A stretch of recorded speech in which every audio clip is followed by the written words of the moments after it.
Di seberang Danau Galilea, ketika orang banyak melihat bahwa Yesus tidak ada di situ, dan murid-muridnya juga tidak, mereka naik ke perahu-perahu lalu berangkat ke Kapernaum untuk mencari Yesus. Ketika orang banyak menemukan Yesus di seberang laut itu, mereka berkata kepadanya, "Rabi, kapan engkau tiba di sini?" Yesus menjawab mereka, "Sesungguhnya aku berkata kepadamu, kamu mencari aku bukan karena kamu telah melihat tanda-tanda, melainkan karena kamu telah makan roti itu dan kamu kenyang. Bekerjalah bukan untuk makanan yang dapat binasa, melainkan untuk makanan yang bertahan sampai kepada hidup yang kekal, yang akan diberikan Putra Manusia kepadamu, sebab dialah yang telah dimeteraikan Allah Bapa." Lalu kata mereka kepadanya, "Apakah yang harus kami lakukan supaya kami mengerjakan pekerjaan-pekerjaan yang dikehendaki Allah?" Jawab Yesus kepada mereka, "Inilah pekerjaan yang dikehendaki Allah, yaitu hendaklah kamu percaya kepada Dia yang telah diutus Allah." Sebab itu kata mereka kepadanya, "Tanda apakah yang engkau lakukan supaya kami dapat melihatnya dan percaya kepadamu? Pekerjaan apakah yang engkau lakukan? Nenek moyang kami telah makan mana di padang gurun, seperti ada tertulis mereka diberinya makan roti dari surga." Lalu kata Yesus kepada mereka, "Sesungguhnya aku berkata kepadamu, bukan Musa yang memberi kamu roti dari surga, melainkan Bapa-Kulah yang memberi kamu roti yang benar dari surga. Karena roti yang dari Allah ialah roti yang turun dari surga dan yang memberi hidup kepada dunia." Maka kata mereka kepadanya, "Tuhan, berilah kami roti itu senantiasa." Kata Yesus kepada mereka, "Akulah roti kehidupan. Siapa saja yang datang kepadaku, ia tidak akan pernah lapar lagi. Dan siapa saja yang percaya kepadaku, ia tidak akan pernah haus lagi." Berbahagialah kita yang mendengarkan sabda Tuhan dan tekun melaksanakannya.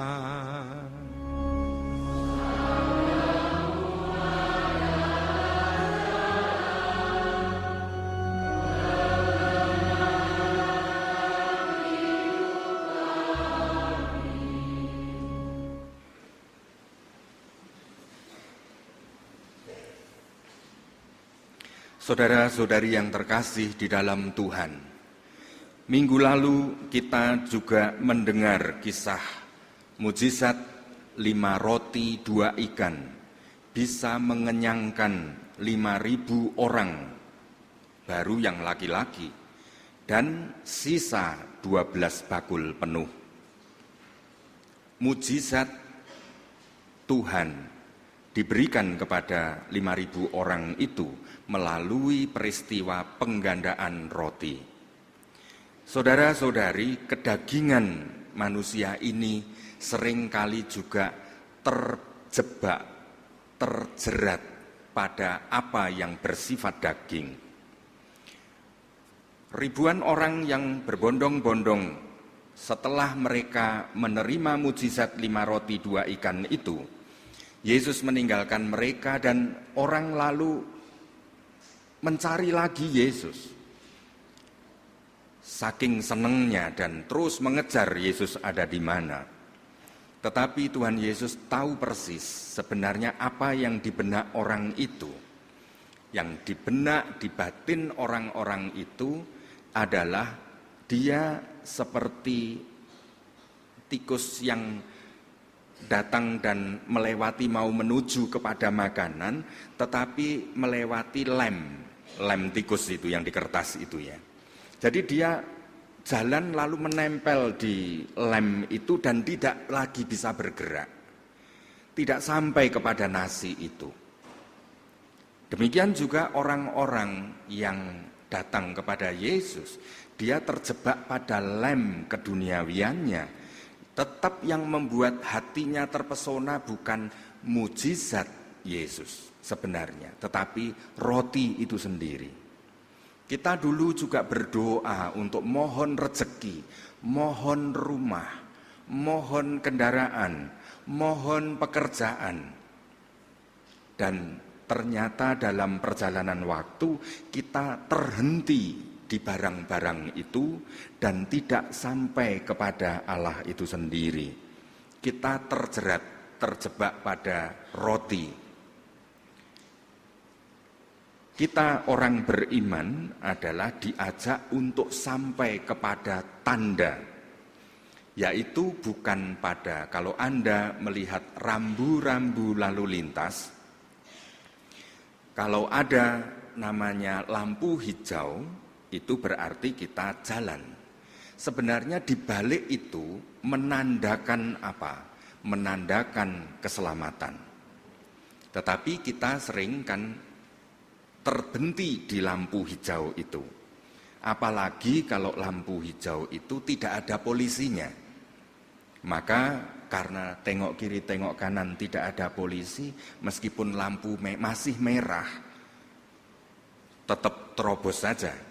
Dan karena kita menganggap tidak sampai kepada keselamatan, yang kita hanya terhenti pada lambang itu, tidak pada yang ditandakan.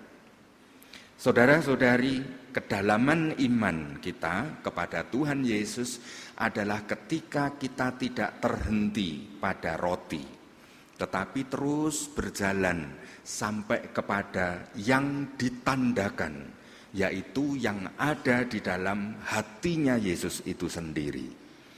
Maka iman Katolik bukan iman ajaran, bukan iman aturan, tetapi iman akan pribadi Yesus, relasinya dengan pribadi. Maka yang menjadikan tanda kedalaman iman kita bukan karena kita hafal berapa ayat, bukan karena kita ini menaati aturan-aturan agama, tetapi pertama-tama adalah relasi kita yang dalam dengan hati Yesus. Saudara-saudari, hari ini seluruh gereja universal itu memperingati Santo Pelindung Pastor Paroki. Jadi romo-romo yang ada di paroki mempunyai orang kudus pelindungnya, yaitu Santo Yohanes Maria Vianney, yang hari ini diperingati. Santo Yohanes Maria Vianney itu adalah tanda untuk mujizat kebaikan dan keilahian pengampunan Allah. Santo Yohanes Maria Vianney itu baru bisa baca umur 18 tahun. Sekolah selalu nilainya remedi. Pelajarannya 8, hernya 10, kira-kira begitulah. Saking lambannya. Orang tuanya tidak yakin akan anaknya. Ketika anaknya mengatakan, aku mau masuk seminari, mau jadi imam, orang tuanya sungguh melarang bukan karena tidak rela, tetapi khawatir karena begitu lamban.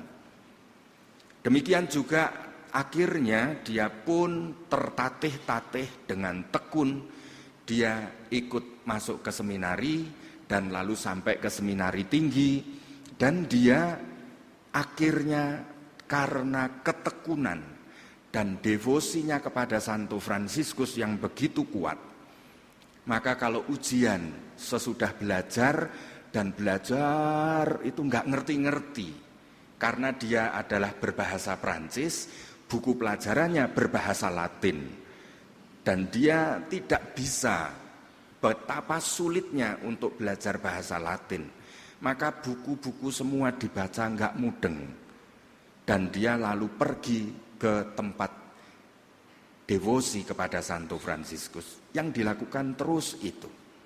Maka akhirnya toh lolos, berapa kali tetap dia jalani dengan tekun setia. Akhirnya uskup menahbiskan dengan syarat, tidak boleh berkarya di kota, karena khawatir nanti otaknya tidak mampu menanggapi permasalahan orang kota. Maka dia ditugaskan di suatu desa pelosok sekitar 4 jam dari Paris, di kota Ars. Di desa Ars, suatu desa kecil paroki yang isinya banyak pejudi, orang mabuk, macam itu. Dan ternyata Yohanes Maria Vianney menekuni di sana. Dan dia dulunya dikhawatirkan bisa enggak memberi nasihat orang ketika pengakuan dosa. Tetapi ternyata dalam jangka waktu 2 tahun dia menjadi pastor paroki di Ars. Kampung desa kecil Ars yang tadinya tidak dikenal orang, sekarang 2 tahun berikutnya menjadi terkenal di seluruh Perancis. Karena apa? Ribuan orang berbondong-bondong datang untuk minta pengakuan dosa kepada Pastor Maria Vianney ini. Semua orang yang mengaku dosa kepadanya mengalami kesembuhan batin, mengalami kelegaan iman, merasakan menjadi semakin kenal dengan Tuhan Yesus.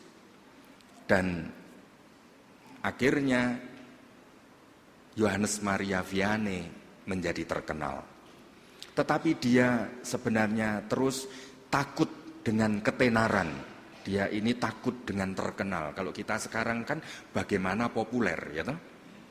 Segera setiap peristiwa selfie upload, kira-kira begitulah sekarang. Sedangkan Yohanes Maria Vianney itu takut kepada popularitas, maka dia ingin mundur karena dia menjadi terkenal sekali. Dan dia setiap hari antara 6 sampai 8 jam di ruang pengakuan. Dan dia lakukan dengan setia. Dan begitu banyak mujizat terjadi pada banyak orang. Ribuan orang mengalami mujizat dari orang yang disepelekan itu.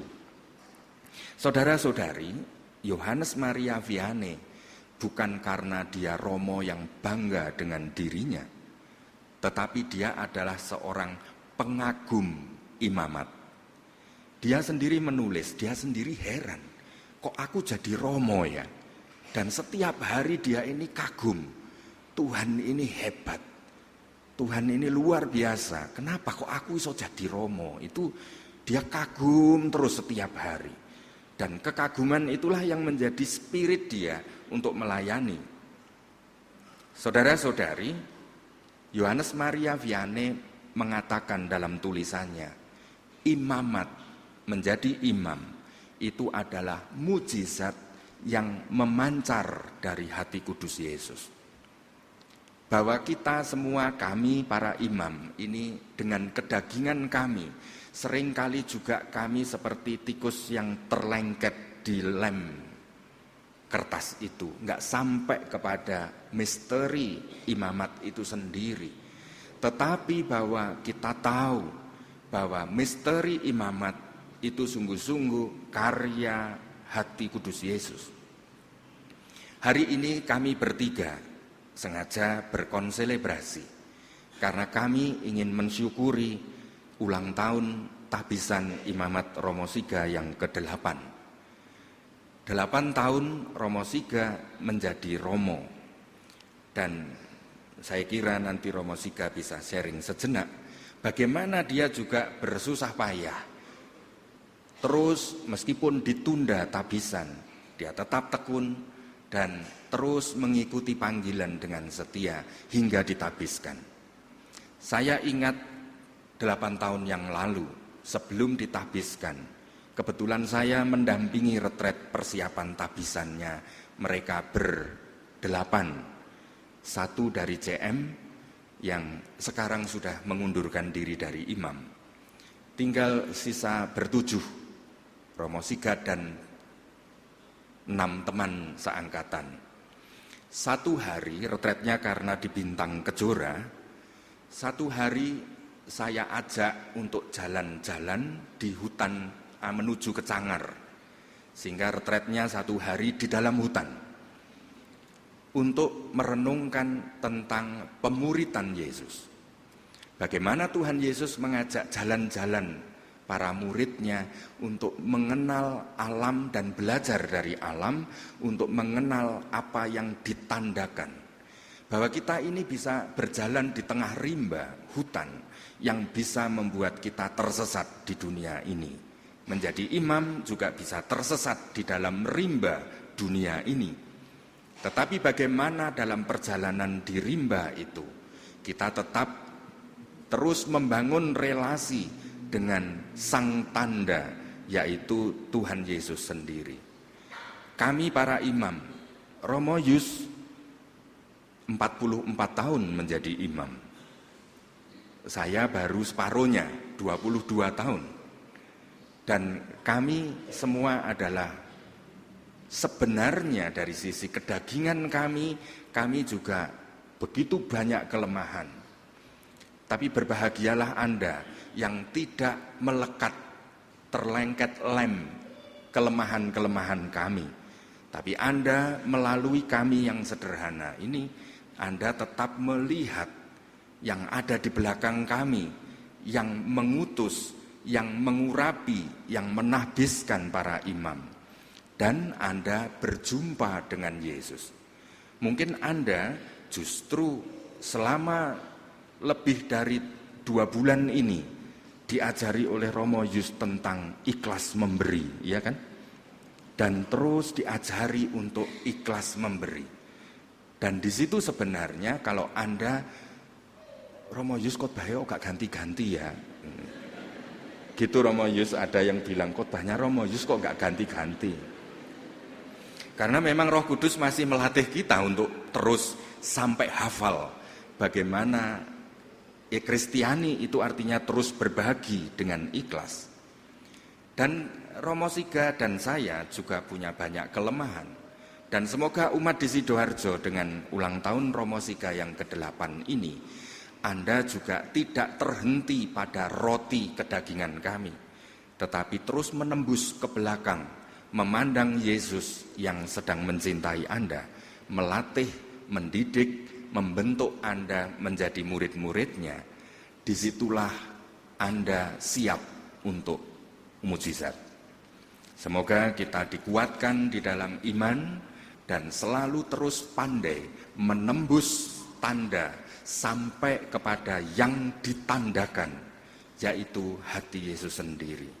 Kemuliaan kepada Bapa dan Putra dan Roh Kudus.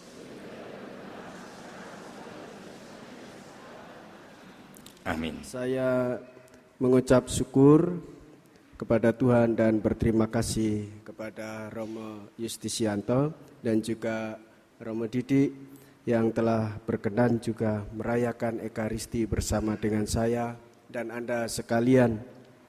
Saya ditabiskan 4 Agustus 2010.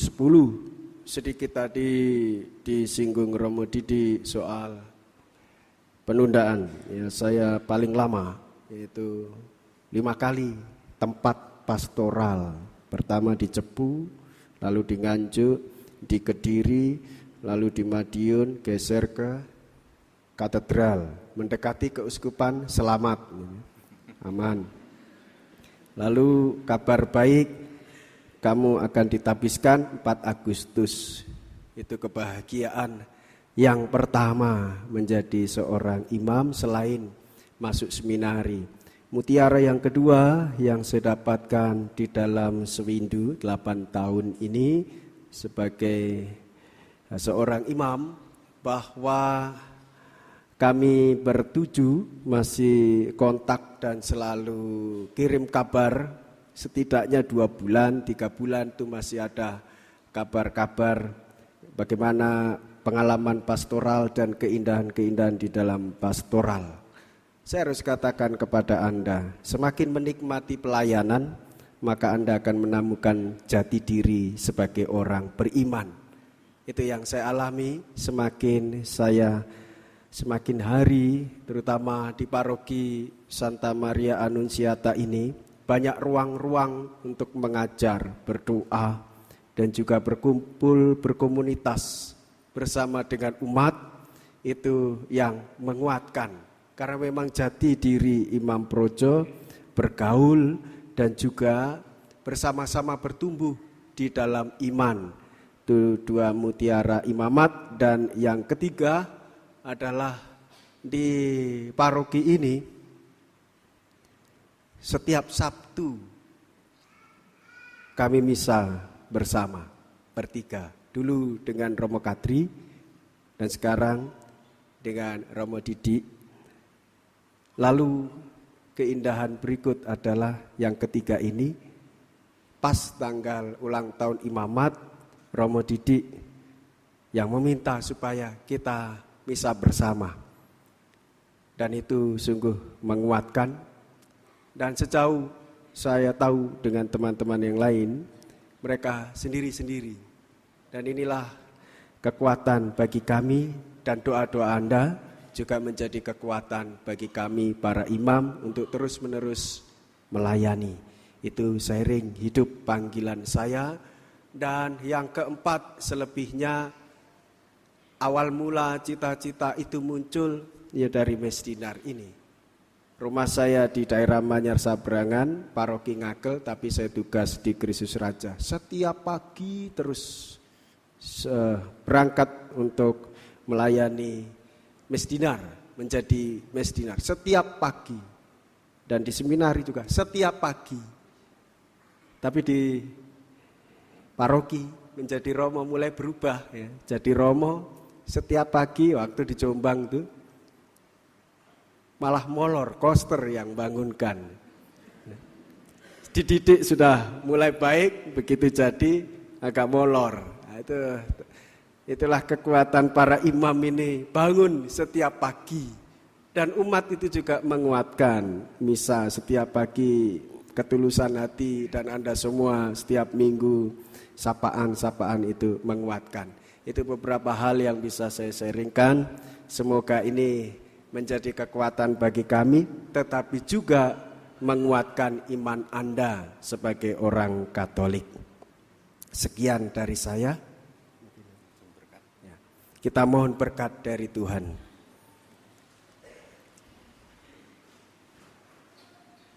Tuhan bersama-Mu.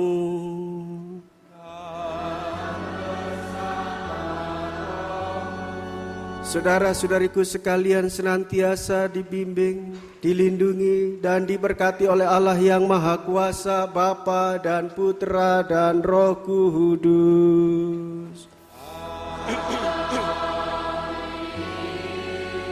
Dengan demikian perayaan Ekaristi sudah selesai.